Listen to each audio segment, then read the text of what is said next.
आइए दोस्तों, आज हम रेडियाई की बात करेंगे। किसी एटम की रेडियाई आप कैसे मेजर कर सकते हैं, कैसे आइडिया लगा सकते हैं पूरे कॉन्सेप्ट के साथ, और फिर लास्ट में डायरेक्ट बता देंगे कैसे आप कैलकुलेट कर सकते हैं। पहली बात, किसी भी एटम की रेडियाई की अगर हम बात करते हैं, यानी कि एटॉमिक रेडियाई, एटॉमिक रेडियाई यानी कि किसी एटम की रेडियस हम डायरेक्ट मेजर नहीं कर सकते। उसकी वजह सुनिएगा क्या है। मान लो ये अपने पास न्यूक्लियस है और ये सेल्स हैं बाहर। मान लो ये सेल है और यहां पे क्या प्रेजेंट है जी, इलेक्ट्रॉन। किसी एटम का साइज क्या होगा, रेडियाई क्या होगी, उसके लिए ढंग से सुनना जी। जो सेंटर है उससे आउटर मोस्ट सेल में जो इलेक्ट्रॉन प्रेजेंट है उनके बीच की डिस्टेंस, उनके बीच का गैप चेक कर लिया जाता है। तो वही क्या होती है, एक एटम की रेडियस। ठीक है, लेकिन हम डायरेक्ट एक एटम की रेडियस तो कैलकुलेट नहीं कर पाएंगे। उसकी पहली वजह क्या है, जो एटम है जी वो क्या है, वो स्मॉल साइज का होता है जी। क्या होता है जी, स्मॉल साइज का। और स्मॉल साइज का है तो उसकी रेडियस को कैलकुलेट नहीं किया जा सकता। दूसरी बात सुनना जी, इसको और डिफाइन करेंगे जी, सुनते जाओ जी। पहले दूसरी बात ये है जी, जो डी ब्रोगली इक्वेशन आपने पढ़ी है वो क्या है जी, ये न्यूक्लियस है जी, और ये क्या है जी, ये सेल्स है। तो जो इलेक्ट्रॉन है वो वेव नेचर का होता है जी, ऐसे ऐसे वेव की तरह मूव करता है।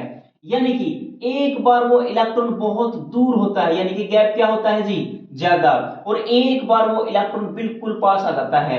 तो ये नहीं पता लगता जी कौन सी रेडियस हम देखें, ये देखें या छोटे बड़े देखें। तो इससे बहुत बड़े कंफ्यूजन पैदा हो जाते हैं। यानी कि जो नेचर ऑफ इलेक्ट्रॉन की अगर हम बात करते हैं, नेचर ऑफ इलेक्ट्रॉन क्या होता है जी, वो वेव लाइक होता है जी।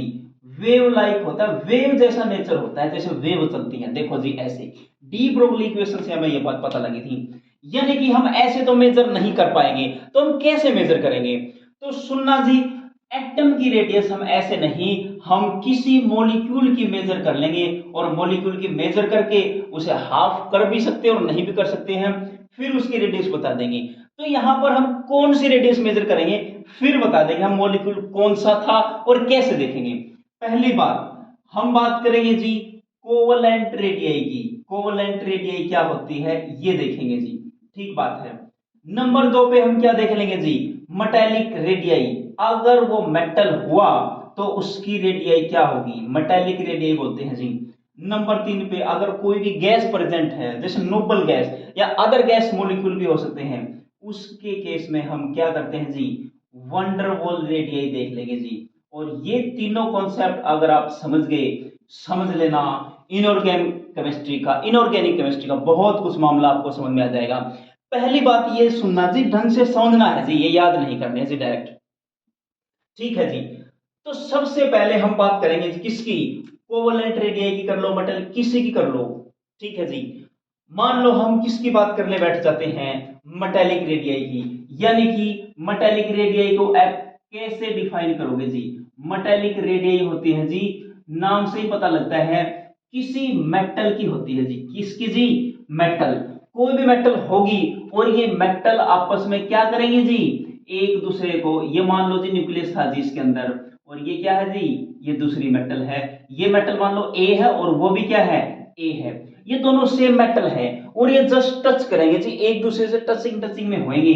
तो यहां पे डॉट लिखो, यहां पे डॉट, यानी कि न्यूक्लियस को देखेंगे और इनके न्यूक्लियस को हम मेजर कर लेंगे, जो मिला देंगे, और जो गैप है वो देख लेंगे। क्यों, क्योंकि हमारे पास एक क्रिस्टलोग्राफी होती है। क्रिस्टलोग्राफी क्या होती है, क्रिस्टल का स्ट्रक्चर कैसा है और उस क्रिस्टल में जो एटम उनकी लोकेशन कैसी है और उनके बॉन्ड कैसे बने हुए, उनकी बॉन्ड लेंथ क्या है, बॉन्ड डिस्टेंस क्या है, ये दिख जाती है उसमें इजीली। इसलिए क्रिस्टलोग्राफी से हम ये मेजर कर लेंगे जी। तो यहां पे हम क्या कर लेंगे जी, ये हो जाएगा जी डी, इनके बीच का गैप क्या हो जाएगा जी, डी। डी क्या है जी, डी ये डायमीटर नहीं है जी, क्या है, डी होती है जी इंटर न्यूक्लियर डिस्टेंस। यानी कि जो दो न्यूक्लियस के बीच में डिस्टेंस है वो है जी ये डी। ठीक है जी, तो कैसे दे सकते हैं, यहां पे एक इसकी रेडियस होगी और इस एटम की रेडियस यहां होगी, यानी कि हम क्या बोल देंगे, are A plus R A, यानी कि आर ए प्लस, यहाँ पे फिर से आर ए इसकी और आर ए इस गोले की, इस मेटल की, इक्वल टू क्या हो जाएगा जी डी। दोनों सेम है तो क्या हो जाएगा जी 2RA, यानी कि ए एटम की रेडियस इक्वल टू क्या हो जाएगा जी डी। तो आर ए इजिली कैलकुलेट हो जाएगी जी, R A equal to D/2। ये इजिली हम कैलकुलेट कर सकते हैं जी। ये बात थी जी किसकी, मेटेलिक रेडियाई की। मेटेलिक रेडियाई यस, यानी कि जस्ट टच करेंगे एक दूसरे को, जस्ट टचिंग ईच अदर। ये बात थी जी मेटेलिक रेडियाई। अब बात करते हैं जी किसकी, वंडरवॉल रेडियाई। वंडरवॉल रेडियाई में क्या होगा जी, क्या कमाल होगा, आओ देख लेते हैं क्या कहती है वंडरवॉल रेडियाई। आओ देख लेते हैं। पहली बात तो यह है जी, वंडरवॉल रेडियाई हम कहां मेजर करते हैं जी, देखना जी, सुनना। वंडर वॉल रेडियाई यानी कि ये किसके बीच में देखा जाता है जी, जैसे गैसेस के बीच में। जैसे कि अपने पास नोबल गैस है, नोबल गैस जैसे कि ग्रुप नंबर 18 में हीलियम, नियन, क्रिप्टन, आर्गन, जिनोन, रेडोन, ये है जी। यहां पे मान लो जी हमने हीलियम गैस की मेजर करनी थी, कोई भी गैस आप ले सकते हैं, या फिर दूसरा मेजर कर सकते हैं कोई भी मॉलिक्यूल की, यानी कि वो गैस तो है, जैसे H2O2 गैस तो है, ये N2O2 गैस है, लेकिन किसकी फॉर्म में है, मॉलिक्यूल की फॉर्म में। वहां भी कौन सा कॉन्सेप्ट लग सकता है जी, वंडरवॉल रेडियाई का लग सकता है जी। देखना जी, नोबल गैस है जी, नोबल गैस क्या होगी, एक नोबल गैस यहां प्रेजेंट है जी और एक नोबल गैस यहां प्रेजेंट है जी। इनके बीच में क्या होगा, गैप बहुत ज्यादा होगा, तो इनके गैप को हम मिनिमम कर लेंगे, फिर इनके सेंटर को हम क्या कर देंगे जी, ज्वाइन कर देंगे। डायरेक्ट गैस की हम मेजर नहीं कर पाएंगे जी, ठीक है जी। तो यहां पे देखना जी, यहां पे मान लो ये एटम ए है और ये भी एटम ए है, क्योंकि हीलियम, ये मान लो जी हीलियम ए से रिप्रेजेंट कर दिया, यानी कि इसकी रेडियाई क्या हो जाएगी जी आर ए। फिर से इसकी रेडियाई क्या हो जाएगी जी आर ए। ये इंटरन्यूक्लियर डिस्टेंस है जी, यहां से लेके यहां तक ये क्या है जी डी है जी, ये डिस्टेंस है, यानी कि डी क्या हो जाएगा, यहां हो जाएगा जी आर ए प्लस फिर से आर ए। तो डी इक्वल टू क्या हो जाएगा 2RA। तो आर ए की वैल्यू निकल आएगी जी अपने पास, R A equal to D/2। ये बिल्कुल सिंपल सी बात है जी। इसमें मॉलिक्यूल दूर दूर है और एटॉमिक मेटालिक में जी टच कर रहे थे। ये बात आई थिंक आपको समझ में आ गई होगी। इनका कंपैरिजन भी कर देंगे जी लास्ट में, कैसे कैसे आप बता सकते हो, ठीक है। ये थी पहली बात। अब एक बात ये सुनना जी, ये जो गैस है, क्या आप गैस की रेडियस मेजर कर सकते हो, तो जवाब है नहीं, क्योंकि गैस फैल जाती है। गैस के मॉलिक्यूल रैंडम मोशन में रहेंगे, मूव करते रहेंगे और मूव करते रहेंगे, कभी पास कभी दूर, कभी पास कभी दूर, ऐसा नहीं कर पाएंगे। तो पहली बात, ये लगता तो गैस का है जी और गैस में ही लगता है, लेकिन इन मॉलिक्यूलों को हम क्या कर लेते हैं, सोलिडिफाई कर लेते हैं जी, यानी कि सॉलिड फेज में ले लेंगे जी, और सॉलिड फेज में लेने के बाद इनको क्या कर लेंगे जी, मेजर कर लेंगे। आई थिंक ये समझ में आ गई होगी। इसमें टच करेंगे, इसमें दूर दूर है, बट मिनिमम क्लोज लाने की हम कोशिश करते हैं जी, ठीक है जी। और भी डिटेल में पढ़ेंगे जिससे थोड़ा सा, एक बार कोवलेंट रेडियाई और देख लो जी, फिर तीनों का कंपैरिजन कर देंगे जो, फिर कमाल ही हो जाएगा जी। बहुत से कॉन्सेप्ट आपके सोल्व हो जाएंगे जी। देखना जी, पहले कॉन्सेप्ट समझेंगे, फिर ट्रिक सीखेंगे, सारा मामला हो जाएगा जी, एक भी चीज नहीं छूटेगी। केमिस्ट्री में कोई एक्सेप्शन नहीं होगा जी, देख लेना जी बिल्कुल। देखो जी, हम बात करते हैं जी यहाँ पे कोवलेंट रेडियाई। बहुत गर्मी है जी, कोवलेंट रेडियाई क्या होती है जी, कोवलेंट रेडियाई। कोवलेंट बॉन्ड जो होता है, दो एटम आपस में एक दूसरे को ओवरलैप कर रहे होते हैं जी, और वहां पे हम डिफाइन कर लेते हैं क्या जी, यानी कि कोवलेंट रेडियाई डिफाइन कर लेते हैं जी, ठीक है जी। लेकिन यहां पे सुनना जी, जो कोवलेंट रेडियाई है वो दो तरीके से कैलकुलेट की जा सकती है। पहला क्या होगा, पहला हम यहां देख लेते हैं जी, होमो डाया एटॉमिक मॉलिक्यूल, होमो डाया एटॉमिक आएगा जी, एटॉमिक मॉलिक्यूल की बात कर लेंगे। और यहां पे क्या होगा जी, hetero atomic dia molecule, hetero atomic dia molecule क्या है जी, ढंग से सुनना जी। होमो का मतलब होता है सेम, डाई का मतलब दो, एटॉमिक मतलब एटम, दो एटम आपस में मिलके एक मॉलिक्यूल फॉर्मेशन करेंगे और वो दोनों एटम क्या होंगे जी, होमो यानी कि सेम होंगे, ठीक है जी। जैसे मान लिया इसको हम ए मान लेंगे, इसको भी हम क्या मान लेंगे जी, ए मान लेंगे। तो यहां पे जो इंटरन्यूक्लियर डिस्टेंस है जी डी, क्या है जी, इंटरन्यूक्लियर डिस्टेंस डी, क्योंकि दोनों एटम है जी, और जो दो एटम हैं क्रिस्टलोग्राफी में देखेंगे इनके न्यूक्लियस आसानी से चमक जाएंगे जी, ये रहा जी, इनके न्यूक्लियस आसानी से चमक जाएंगे और न्यूक्लियस के बीच में यानी कि सेंटर है, इनका डिस्टेंस हम चेक कर लेंगे और डी आ जाएगा जी अपने पास। इसकी रेडियस क्या होगी जी, इसकी हो जाएगी जी आर ए प्लस इसकी फिर से क्या हो जाएगी जी आर ए इक्वल टू क्या हो जाएगा जी डी, 2 RA हो जाएगा इक्वल टू डी, यानी कि RA इसकी रेडियस आ जाएगी जी D/2। डी क्या है जी इंटरन्यूक्लियर डिस्टेंस है जी, दो न्यूक्लियस के बीच की डिस्टेंस है जी। ये बात थी होमो डायएटॉमिक मॉलिक्यूल। होमो डायएटॉमिक मॉलिक्यूल दोनों सेम होने चाहिए जी। जैसे एग्जांपल लिख लेते हैं जी, यहां पर देखना जी एग्जांपल, जैसे H2 है जी, Cl2 है, F2 है, ओ F2 है जी, Fe नहीं है 2 है, Br2 है, ये देख सकते हैं जी दोनों क्या हो जी सेम हो, होमो डायएटॉमिक मॉलिक्यूल। लेकिन यहां पे देखना जी क्या हो डिफरेंट, या फिर से दो केस बनेंगे जी। दो केस कौन से बनेंगे ध्यान से देखना जी। अगर काई से इलेक्ट्रोनेगेटिविटी डिफरेंस बताते जी, इलेक्ट्रोनेगेटिव वैल्यू बताते, काई से रिप्रेजेंट करते ईएन वैल्यू को। अगर काई ए इक्वल टू हुआ काई ए के, यानी कि दोनों की इलेक्ट्रोनेगेटिव वैल्यू क्या हो अप्रोक्सीमेटली सिमिलर हो, बी लिख लो जी यहाँ पे, दोनों क्या होंगे जी डिफरेंस अप्रोक्सीमेटली सिमिलर हो, लेकिन एटम ए और बी है, एटम दोनों डिफरेंस है। फॉर एग्जांपल यानी कि ईएन डिफरेंस क्या हो जी अप्रोक्सीमेटली जीरो हो जी, अप्रोक्सीमेटली जीरो के इक्वल हो। जैसे हाइड्रोजन की वैल्यू होती है जी 2.1 और फॉस्फोरस की होती है जी कितनी 2.1 होती है जी, लगभग सेम होती है यहाँ पे। लेकिन फॉस्फोरस का साइज क्या है जी बड़ा है, और एटम हाइड्रोजन जो है उसका साइज क्या है छोटा है जी। फिर से हम क्या करेंगे जी इनके न्यूक्लियस के बीच की डिस्टेंस चेक कर लेंगे, क्योंकि क्रिस्टलोग्राफी में न्यूक्लियस आराम से दिख जाते हैं। तो इसको क्या मान लेंगे जी, इसी को हम क्या बोल देंगे जी डी, इंटरन्यूक्लियर डिस्टेंस है जी डी। डी किसके इक्वल होगा जी, इसको मान लो ए जी, इसको मान लो बी।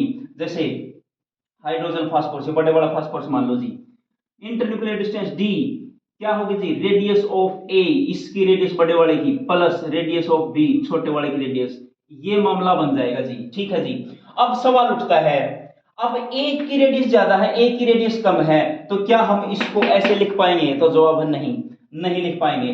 जैसे एच पी एच बॉन्ड देख रहे जी, पी है और ये मान लो जी एच है, पी एच का जो बॉन्ड है वो देख रहे हैं, और इनकी रेडियस बताने के लिए हम P की कैलकुलेट कर लेंगे जी, H की हमारी आ जाएगी कहां से, यहां से आ जाएगी जी, होमो डायएटॉमिक मॉलिक्यूल से यहां से किसकी आ जाएगी जी, देखो यहाँ पे B मेजर किया था H, B की आ जाएगी जी, यहां से निकाल लेंगे जी, यानी कि H को B मानना हुआ है। D इंटरन्यूक्लियर डिस्टेंस हम देख ही लेते हैं जी, D यहां से आ जाएगी जी, क्रिस्टलोग्राफी से दिख जाएगी, और RA की वैल्यू यानी कि Cl की वैल्यू निकल जाएगी जी, फास्फोरस की वैल्यू यहां से निकल जाएगी जी। ऐसे हम रेडियाई निकाल सकते हैं, ठीक बात है। दूसरा, अगर EN डिफरेंस हुआ यानी कि काई ए की वैल्यू काई बी से ज्यादा हो, कोई भी ज्यादा हो सकती है, बी भी ज्यादा आप मान सकते हैं, ए की वैल्यू कम है और ए की वैल्यू ज्यादा है, तो वहां पे क्या करेंगे सुनना जी। मान लो साइज अप्रोक्सीमेटली सिमिलर है जी, मान लो क्या फर्क पड़ता है, मानने में क्या जा रहा है, ओवरलैपिंग तो करेंगे जी क्योंकि कोवलेंट बॉन्ड है।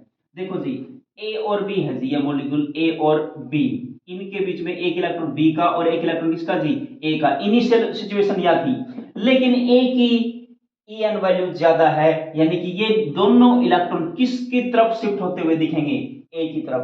कहने का मतलब इस पे पार्शियल नेगेटिव, इस पे पार्शियल पॉजिटिव, पार्शियल नेगेटिव और पार्शियल पॉजिटिव आएंगे, वहां पे क्या हो जाएगा जी, वहां पे इनके बीच में आयनिक इंटरेक्शन लग जाएंगे जी, क्या लग जाएंगे जी आयनिक इंटरेक्शन बोलते हैं जी। अगर आयनिक इंटरेक्शन लगे तो ये जितने पास होने चाहिए थे उससे ज्यादा पास हो जाएंगे, क्योंकि आयनिक इंटरेक्शन बहुत स्ट्रॉन्ग होती है। आयनिक इंटरेक्शन की बजाय अट्रैक्शन लिख लो जी, आयनिक अट्रैक्शन की वजह से ये गैप और कम हो जाएगा, उस गैप को भी हम क्या करेंगे देख लेंगे।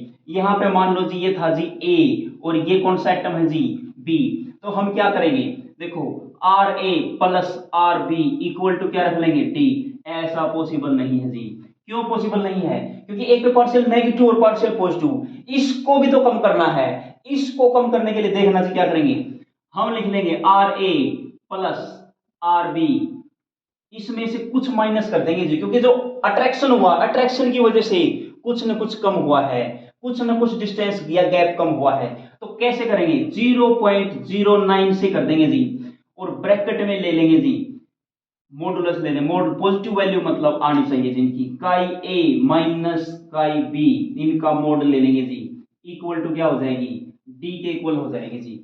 ये ऐसे निकाल सकते हैं जी, ऐसे इनकी भी क्या आ जाएगी जी, रेडियस निकल आएगी जी। ठीक है जी, ये थी बातें। यहां से क्या होगा जी, यहां से ए और बी की वैल्यू निकल आएगी, ए और बी देखो डिस्टेंस हमारे पास है ही, ए की वैल्यू पुट करके एक आसानी से आ जाएगी जी, बिल्कुल आसानी से आ जाएगी। जैसे मान लिया एक हमें पता हो, आसानी से हम यहाँ पे निकाल सकते हैं। जैसे इनमें से मान लो कोई भी हो सकता है, मान लो हम वैल्यू दे दें जी, एक तो दे देंगे रेडियस किसकी, फ्लोरीन की जी, एक रेडियस दे देंगे किसकी जी, कार्बन कार्बन की। तो इसमें से मान लो फ्लोरीन की निकालनी हो और कार्बन कार्बन की हमारे पास गिवन हो, कार्बन कार्बन की गिवन हो, तो उसको दो से क्या कर लेंगे जी, डिवाइड कर लेंगे। क्यों, क्योंकि देखो यहां पे देखते थे जी, ये तो कोवलेंट है सिंपल, तो उसको दो से डिवाइड कर देते थे, जो कोवलेंट बनाता हुआ वहां से दिखेगा जी। ठीक है जी, ये बात आई थिंक आपको क्लियर हो गई होगी। इसमें क्या किया, ई एन डिफरेंस था, एक पे पार्शियल नेगेटिव, एक पे पार्शियल पॉजिटिव, अट्रैक्शन होगी, ये पास पास आएंगे, पास पास आएंगे तो एक्चुअल जो डिस्टेंस थी इंटरन्यूक्लियर उससे कुछ ना कुछ कम हो जाएगा, तो हम उसको यहां पर माइनस करके लिख देंगे जी, कितना 0.09 इंटू काई ए माइनस काई बी। काई ए क्या है, electronegativity of A, minus B क्या है, electronegativity of B, B minus A लिख लो, ये लगा रखा है जी। इसका मतलब क्या है, पॉजिटिव वैल्यू वहां से आनी चाहिए, क्योंकि ओवरऑल हमें माइनस करना चाहिए, नेगेटिव आना चाहिए। ठीक है जी, ये बात आई थिंक आपको समझ में आई होगी। अब सुन लेना जी, अगर अब हम कंपेयर करने लग जाएं, साफ करने का मामला कहां गया जी।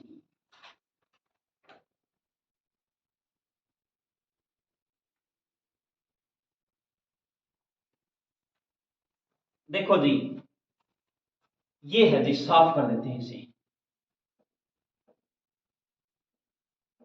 ठीक है जी, ये इक्वेशन आपको समझ में आनी चाहिए जी, इक्वेशन जो ये बनी है, इस इक्वेशन को नाम भी देते हैं जी, क्या नाम देते हैं जी, स्टीवनसन मेकर इक्वेशन बोलते हैं जी इसे। ठीक है जी, ये इसने दी थी तो इसके नाम से इसका नाम रखा गया जी।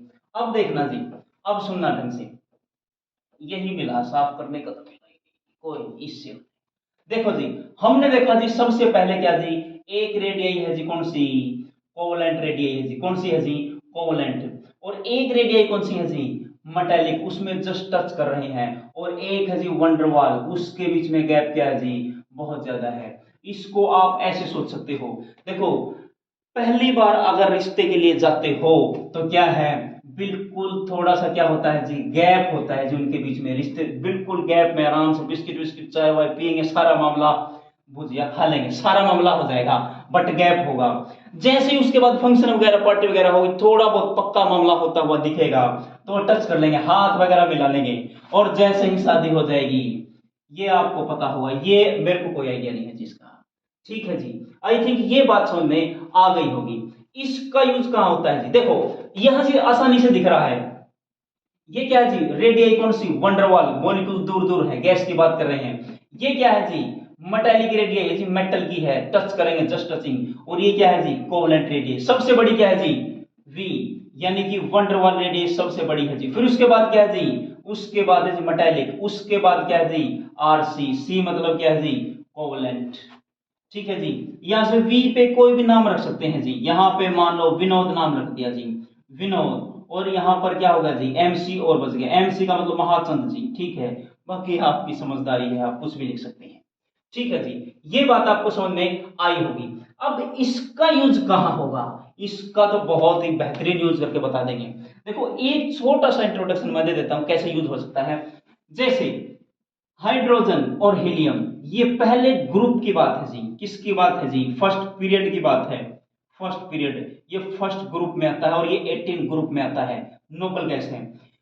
जैसे लेफ्ट टू राइट जाते हैं, अलोंग द पीरियड जाते हैं, न्यूक्लियर चार्ज बढ़ता है, इफेक्टिव न्यूक्लियर चार्ज बढ़ता है, उसकी वजह से साइज छोटा होता है। यानी कि हीलियम से बड़ा साइज किसका जी, जो रेडियस की बात करें, रेडियस यहां पे लिख लेते हैं, रेडियस यहां पे हाइड्रोजन की, और रेडियस किसकी जी, हीलियम की, तो बड़ी किसकी होगी जी, ऑब्वियसली हीलियम की होगी। आप ऐसा सोच रहे हैं, लेकिन आप यहां पर गलत हो चुके हैं, पागल हो जाएंगे। क्योंकि देखो जी, रेडियस किसकी बड़ी होनी चाहिए थी, इसके केस में कौन सी रेडियस मेजर करते हैं? हीलियम गैस, नोबल गैस, देखो कितनी लंबी रेडियस है जी। और यहां पर कोवलेंट रेडियस देखो जी, ये रेडियस देखो और ये रेडियस देखो, दिन रात का फर्क है जी। तो डोमिनेटिंग फैक्टर कौन सा है? रेडियई। तो हीलियम की रेडियस क्या हो जाती है? बड़ी। कई लोग एक्सेप्शनली बोल देंगे, एक्सेप्शनली ये फुली फिल्ड है, इनका बड़ा हुआ, बकवास बातें हैं, बिल्कुल झूठी बातें हैं, बिल्कुल बकवास है वो। ठीक है जी, रियलिटी में चलेंगे। दूसरी बात ये होती है जी, जो HHE मेजर की हमने, क्या हीलियम गैस की हम अकेली मेजर कर सकते हैं? हाँ, सोलिडिफाई किया था हमने, वो बात अलग है, लेकिन इसकी मॉलिक्यूल की चेक करते हैं, एटम की चेक नहीं करते हैं। और यहाँ पे देखो जी, हाइड्रोजन जो रेडियस देखी है, H2 की मेजर करी थी सबसे पहले, देखो जी, होमोडायटोमिक H2Cl2F, ये की थी जी 2 में की थी H2, यानी कि हमने एटम की नहीं, हमने किसकी देखी थी? मॉलिक्यूल की। और इफेक्टिव न्यूक्लियर चार्ज जो बता रहे हो, किसका बता रहे हैं जी? एक अकेले एटम का। समझ गए होगे आप यहां से? अगर ये बात समझ गए तो कमेंट करके जरूर बता देना कि एटम और मॉलिक्यूल का क्या चक्कर था और हम क्या समझे। ये भी हो सकता है किस चीज में आपको डाउट आया है, किस चीज में आप फंसे हैं, मिसकंसेप्शन भी आपके ना हो। अगली बार मिलेंगे, सारे शॉर्ट ट्रिक बता देंगे किसके जी, जो पूरी प्रोडक्ट टेबल में साइज है, एटॉमिक साइज है, किसको किससे कंपेयर कर सकते हैं, ये आएगा जी अगले वीडियो में। तब तक के लिए नमस्कार।